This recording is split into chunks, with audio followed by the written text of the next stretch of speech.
নমস্কার। সুকুমার রায়ের গল্প সমগ্র থেকে আজকের ছোট গল্প দানের হিসাব। এক ছিল রাজা। রাজা জাঁকজমকে পোশাক পরিচ্ছদে লাখ লাখ টাকা ব্যয় করেন, কিন্তু দানের বেলায় তার হাত খোলে না। রাজার সভায় হোমরা চোমরা পাত্র মিত্র সবাই আসে, কিন্তু গরিব দুঃখী পণ্ডিত সজ্জন এরা কেউ আসে না, কারণ সেখানে গুণীর আদর নাই, একটি পয়সা ভিক্ষা পাবার আশা নাই। রাজার রাজ্যে দুর্ভিক্ষ লাগল। পূর্ব সীমানার লোকেরা অনাহারে মরতে বসল। রাজার কাছে খবর এলো। রাজা বললেন, এ সমস্ত দৈবে ঘটায়, এর উপর আমার কোনো হাত নেই। লোকেরা বলল, রাজভাণ্ডার থেকে সাহায্য করতে হুকুম হোক, আমরা দূর থেকে চাল কিনে এনে এ যাত্রা রক্ষা পেয়ে যাই।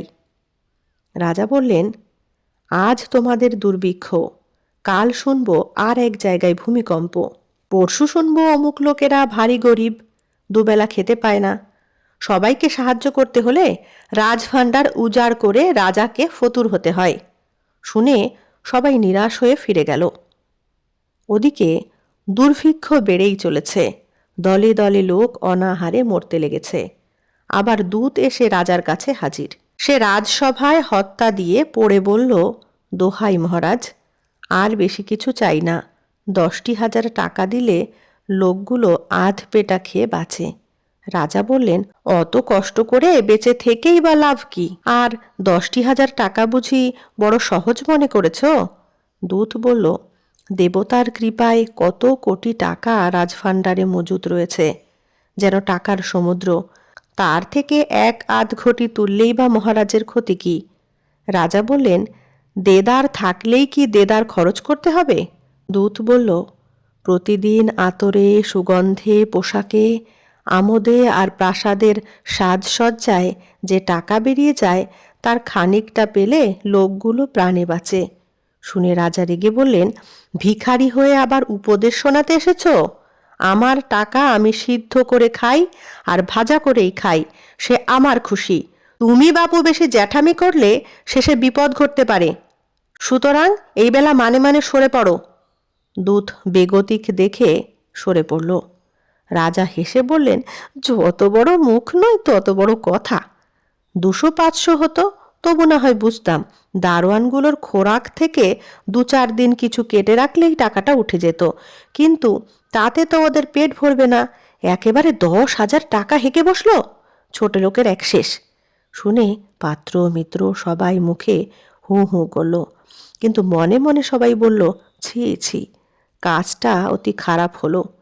দিন 2 বাদে কোথা থেকে এক বুড়ো সন্ন্যাসী এসে রাজসভায় এসে হাজির। সন্ন্যাসী এসেই রাজাকে আশীর্বাদ করে বললেন, দাতা কর্ণ মহারাজ, ফকিরের ভিক্ষা পূর্ণ করতে হবে।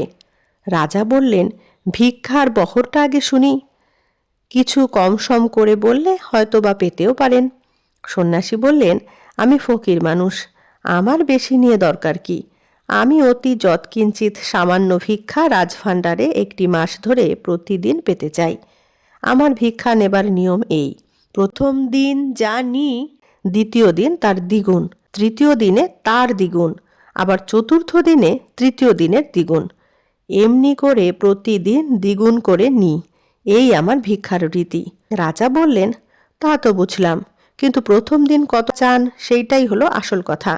2-4 টাকায় পেট ভরে তো ভালো কথা, নইলে একেবারে 20-50 হেঁকে বসলে প্রথম দিন 1 পয়সা, দ্বিতীয় দিন 2 পয়সা, তৃতীয় দিন 1 আনা, চতুর্থ দিন 2 আনা, পঞ্চম দিন 4 আনা, ষষ্ঠ দিন 8 আনা, সপ্তম দিন 1 টাকা, অষ্টম দিন 2 টাকা, নবম দিন 4 টাকা, দশম দিন 8 টাকা, 11 দিন 16 টাকা, 12 দিন 32 টাকা, 13 দিন 64 টাকা, 14 দিন 128 টাকা, 15 দিন 256 টাকা, 16 দিন 512 টাকা, 17 দিন 1024 টাকা, 18 দিন 2048 টাকা, 19 দিন 4096 টাকা, 20 দিন 8192 টাকা, 21 দিন 16384 টাকা, 22 দিন 32,768 টাকা, 23 দিন 65,536 টাকা, 24 দিন 1,31,072 টাকা, 25 দিন 2,62,144 টাকা, 26 দিন 5,24,288 টাকা, 27 দিন 10,48,576 টাকা, 28 দিন 20,97,152 টাকা, 29 দিন 41,94,304 টাকা, 30 দিন 83,88,608 টাকা, মোট 16,77,215,015 টাকা। সে যে অনেক টাকায় গিয়ে পড়তে হবে। সন্ন্যাসী একগাল হেসে বললেন, মহারাজ, ফকিরের কি লোভ থাকে? আমি 20-50ও চাইনি, 2-4 টাকাও চাইনি। আজ আমায় 1টি পয়সা দিন, তারপর 29 দিন দ্বিগুণ করে দেবার হুকুম দিন। শুনে রাজা, মন্ত্রী, পাত্র, মিত্র সবাই প্রকাণ্ড দীর্ঘ নিঃশ্বাস ফেলে হাঁপ ছেড়ে বাঁচল। অমনি হুকুম হয়ে গেল। সন্ন্যাসী ঠাকুর মহারাজের জয় জয়কার করে বাড়ি ফিরলেন। রাজার হুকুম মতো রাজভাণ্ডারী প্রতিদিন হিসাব করে সন্ন্যাসীকে ভিক্ষা দেয়। এমনি করে 2 দিন যায়, 10 দিন যায়, 2 সপ্তাহ ভিক্ষা দেবার পর ভাণ্ডারী হিসাব করে দেখল ভিক্ষাতে অনেক টাকা বেরিয়ে যাচ্ছে। দেখে তার মন খুঁতখুত করতে লাগলো। রাজামশাই তো কখনো এত টাকা দান করেন না। সে গিয়ে মন্ত্রীকে খবর দিল। মন্ত্রী বললেন, তাই তো হে, এটা তো আগে খেয়াল হয়নি, তা এখন তো আর উপায় নাই। মহারাজের হুকুম নড়চড় হতে পারে না। তারপর আবার কয়েকদিন গেল। ভাণ্ডারী আবার মহাব্যস্ত হয়ে মন্ত্রীর কাছে হিসাব শোনাতে চলল। হিসাব শুনে মন্ত্রী মহাশয়ের মুখের তালু শুকিয়ে গেল। তিনি ঘাম মুছে মাথা চুলকিয়ে দাড়ি হাতড়িয়ে বললেন, বলো কি হে, এখন এত? তাহলে মাসের শেষে কত দাঁড়াবে? ভাণ্ডারী বলল, আগে তা তো হিসেব করা হয়নি। মন্ত্রী বললেন, দৌড়ে যাও, এখনই খাজাঞ্চিকে দিয়ে একটা পুরো হিসেব করিয়ে আনো। ভাণ্ডারী হাঁপাতে হাঁপাতে ছুটে চলল। মন্ত্রীমশাই মাথায় বরফ জলের পট্টি দিয়ে ঘন ঘন হাওয়া খেতে লাগলেন। আধ ঘন্টা যেতে না যেতেই ভাণ্ডারী কাঁপতে কাঁপতে হিসাব নিয়ে এসে হাজির। মন্ত্রী বললেন, সব শুদ্ধ কত হয়? ভাণ্ডারী হাত জোড় করে বলল, আগে 1,70,70,215 টাকা 15 আনা 3 পয়সা। মন্ত্রী চটে গিয়ে বললেন, তামাশা করছো নাকি? ভাণ্ডারী বলল, আগে তামাশা করব কেন, আপনি হিসাবটা দেখে নিন। এই বলে সে হিসাবের কাগজখানা মন্ত্রীর হাতে দিল। মন্ত্রী মশাই হিসাব পড়ে চোখ উল্টিয়ে মূর্ছা যান আর কি।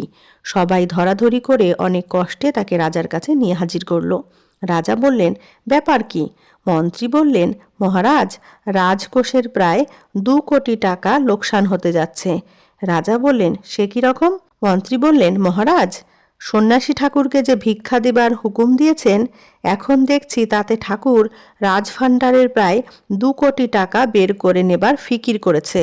রাজা বললেন, এত টাকা দেবার তো হুকুম হয়নি, তবে এরকম বেহুকুম কাজ করছে কেন? বোলাও ভাণ্ডারীকে। মন্ত্রী বললেন, আগে সমস্তই হুকুম মতো হয়েছে, এই দেখুন না দানের হিসাব। রাজামশাই একবার দেখলেন, দুবার দেখলেন, তারপর ধরফড় করে অজ্ঞান হয়ে পড়ে গেলেন। তারপর অনেক করে তার জ্ঞান হলে পর লোকজন ছুটে গিয়ে সন্ন্যাসী ঠাকুরকে ডেকে আনলো। নমস্কার। কেমন লাগলো আজকের গল্পটি অবশ্যই কমেন্টে জানাবেন। ভালো লাগলে লাইক, কমেন্ট, শেয়ার করবেন। ধন্যবাদ।